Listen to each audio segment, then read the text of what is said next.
Lazy day. Today is a little day off. It's quite warm. Quite warm. Uh, this is Patricia O'Connor. That was Frida Reba Darcy. This is the Bonsai Balcony. Now we're looking at my ponderosa pine. I enjoy looking at this. It's a fairly new acquisition, and I really enjoy looking at it when I come out here on the balcony. These are our bald cypress trees. Yeah. Those are three bald cypress trees. They're fully fleshed out. Today has been quite warm. As it was yesterday. Yesterday when I got up, I had to get ready to go to work, and what part of my work routine is, or on the days that I go to work, part of my routine is to come out here, and unless everything is just already sopping wet, it gets watered, because I'm going to be gone for 7 or 8 hours. And I've already told him at work, if we see 90-degree days and stuff, I may pull shenanigans at lunch and go home and water and come right back. But so far I've kind of held steady. I haven't been thrown too many curves. But yesterday when I came in, everybody was dry. I get off work at 6. It doesn't get dark right now until about 8. So I was able to check in on all the trees, and a couple of them were dry. And quite a few of them got watered, and which brought us into today, when it got not as hot, but I would also say it got warm earlier than it did yesterday. Yesterday felt nice, but the weather report said it was going to be hot, and it turned out to be correct. Today felt warmer earlier, but wasn't as hot as yesterday, for what that's worth. But we still had water. I was in the process of rotating this tree, which is how I do it. I don't pick it up. Right now my back is kind of mad at me, so I'm not going to lift it up. I just prop up one end and kind of rotated it around and set it. That was me changing direction on the tree. And I got halfway in the middle and I went, let's look at that angle for a second. Yeah. Don't go all nuts about swinging it around and dropping it back in the trough. It fits in that trough really well. But while I got it here, I'm just gonna kind of look at it like this. I've always talked about not being totally insane with the angle, and one of the things that I complained about was actually me and mine not being in a better frame of mind when I repotted it. That would have been a wonderful opportunity to do a change of angle.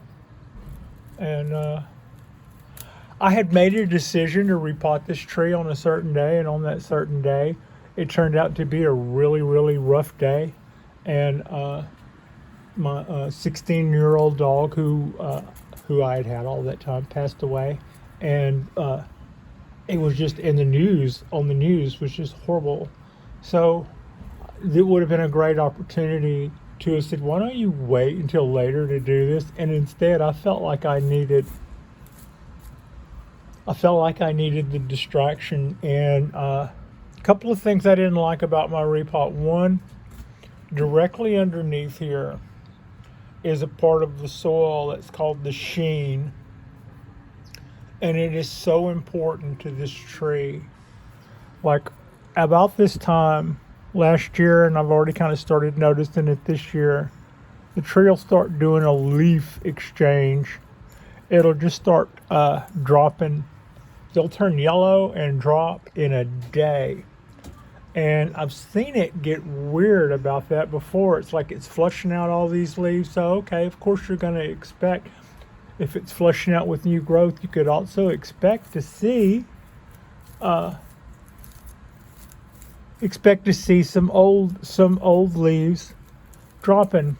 But whenever it would flush out new leaves and then the next day it would drop them. It's like, yeah, something's up here.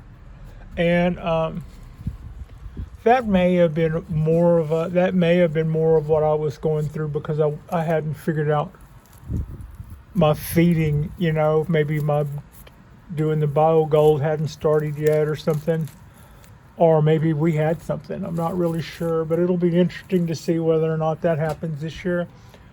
And if it does happen, I would be curious to know if the sheen directly down in the bottom. Now, whenever I repotted this, here's what I do remember. I do remember picking at it from the bottom with my chopsticks and my skewers.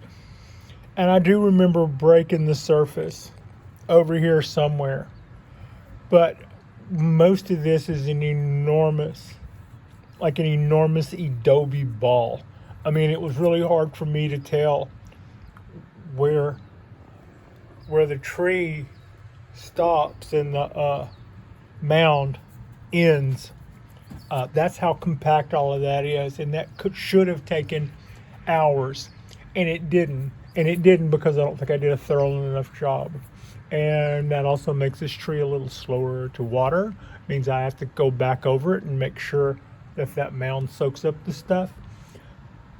And I'm also thinking that those little bits of dieback that I see in the summer when it's hotter might be attributed to that sheen having a really, really, really hard time getting water. And I'm not a fan of sitting pots and vats of water to water them from beneath. I've read a lot of bad things about that. But anyway, when I started rotating the tree around, I went, just hang it, let it hang out like that. It's not in a precarious position at all. It weighs a lot and it's sitting there and it's okay. But I'm seeing how I like it at that angle. I might even rotate it around and see, point it the other way, but sitting on there. But that's kind of interesting, I thought. And I'm not in any hurry to put it back, having looked at that. I want to see how I like it for a minute. Brings us to our California oak. It's been facing the back of us. I also rotated this tree, although I rotated it, I think yesterday or the day before. There's the hollow feature that we haven't seen in a bit. And it's coming out, and it's what I was suspecting was a little summer dormancy, and it's picked back up on the shoot train. By the shoot train, I mean it had kind of slowed down, putting out all that new growth for a little while, and we don't get the kind of heat that you would normally associate with that summer shutdown. But they do seem to slow down, even if our temperatures, even if our summer dormancy was the word I was struggling to find a second ago. Even if our hot summer temperatures, by comparison, are almost 80 instead of almost 100 where they are in some places, it's still, relatively speaking, the trees notice that 20-degree flux in temp. And I think that's probably more what they respond to rather than any specific number, although there is a specific number, I'm sure, that will kill these guys. I'm not saying that. But, for instance, I have not been noticing. Now, I know that bald cypress trees would actually probably prefer it to be hotter than our hottest ambient temperatures here. The kind of growth that we see out of these guys is good, but not phenomenal, not phenomenal in the way these guys are known for. And that's, I think, is largely to they're just almost tropical. They do really well in Florida. They do really well in coastal Carolinas and Mississippi and Alabama and Texas. I'm trying to show you the cypress balls. Those are, I'm not going to pick them. I'm going to let it take them to fruition. And then I think what happens is those cypress balls break up into tiny little cubic pieces or something, puzzle pieces, and those have seeds in them. So maybe we'll plant those, and that'll make that tree a parent. I guess I'll be a grandparent. So that's just got a little look at what I've been doing today. I've started bringing stuff that we worked on. This was last night's Ponderosa. The video that we did last night on the Ponderosa. That's that guy. I think it came out pretty good. It was a pretty effortless video. Some of the problems that I had kind of fumbled around with last time. The bends, I think, were better. The execution on the wire down at the bottom was easier and better. I was less brutal with the tree this time. But so far, I would say, that aside, the trees seem to respond in a like manner. They all seem to, and by that I mean they all look great. You know, this was the first or second one, and I think by that one this would have been tree number 1. I should probably cut that before I poke my eye out with it. But yeah, that was tree number 1 of the Ponderosa fold, and I've got a little pot down there. I do have a clay pot left over. I could probably put one of those in a ceramic pot. I just put them in there. They can be cool for a minute. The other Ponderosa that was there, we kind of zoomed in on when I walked over it after I took a photo of Frida. These are my damaged needles on my Ponderosa. But this one's pushing out new growth while at the same time it's getting rid of the old stuff. So yeah, I've got a few needles to remove here. I'm not pulling living needles or yellow needles. I'm only removing the dead ones. I think that's still okay. All right. Easy, Pat. Don't go pulling it on stuff. So here's a quick look at Sweet Pea. It's doing good. All of its little candle cuts have turned around and busted forth with, many more buds all over there, all in there. Down there. All down there, they got it going on. This little guy's got it going on. Now, when it comes to the pines, y'all seen me struggle. I hear other people struggle about their watering. Having 10 of a variety of pine trees is the coolest way, or probably one of the quickest ways to get in sync with your trees. I mean, I've got like 10 trees here. I get up in the morning, I'll water 10 trees. I seemingly give them all the same amount of water. If the ones in the back look like they're getting yellow, it's probably an underwater. If the ones in the front are getting too yellow, it's probably overwater. That's more automatic than any little games that you set up. Not games, but any little things that you set up to try to give you a better feel for what it is you need to have a feel for. It's not even a matter of needing to do that anymore.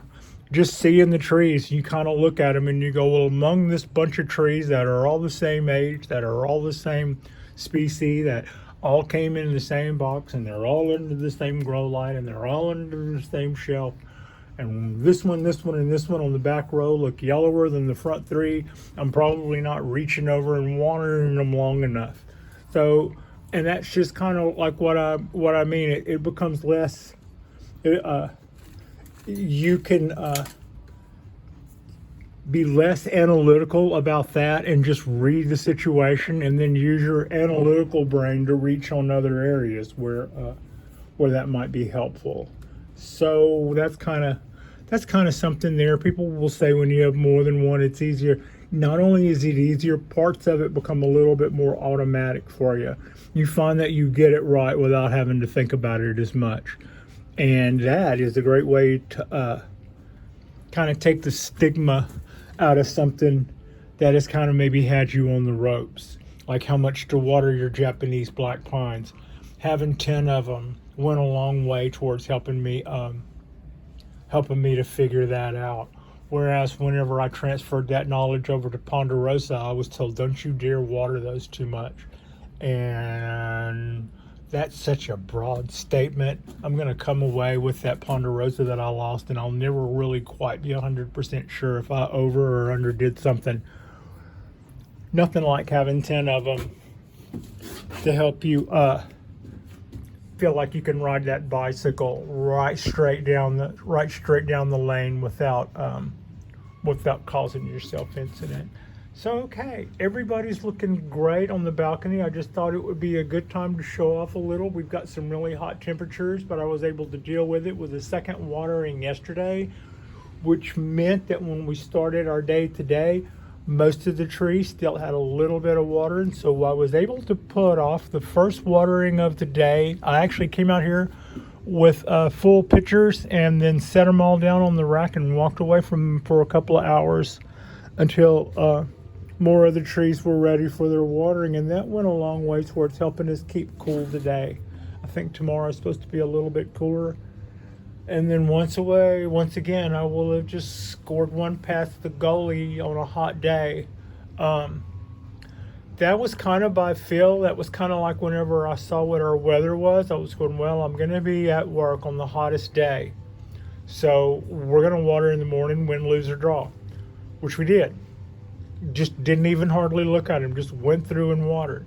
When I got home last night, like I said, it was probably still 2 hours before absolute black. So I went and looked at everything, and a couple of those looked like they were just pulling around the curb to dry. So we had made it. There wasn't any reason why with the cooler temperatures we couldn't put that off. Got up this morning, had a better look at things, and that told us we were okie dokie just to go right on to a little later watering. And that helped us through the heat of the day. It helps to cool off those hot ceramic pots, which also helps to cool the roots. Cooling the roots is also great. Had I had a lot of direct sun problems, I might have taken wet towels, black t-shirts. I've heard people use that because, well, it seems like to me like that's just going to absorb more heat. But if you put a wet towel on there, that would probably go a long way towards helping you keep the heat down on the top of the surface. And while you wouldn't want to do that a lot because, you know, wick system and stuff like that that's just allowed to run would definitely overwater your trees. It takes time to do that, and it takes less time to kill one with heat. So that's always a good hedge or bet. Anyway, like and subscribe if you guys haven't already. I might do a little bit of wiring on a Ponderosa that I was noticing earlier today. It has a few tiny little branches that are old enough now that I can put some wire on them, and I'd better do that and point them up at the light, or they may question their future. So yeah. Like and subscribe if you guys haven't already. We're just clicking right on up, and I appreciate you and Frida appreciates you, and we hope that you have a wonderful week.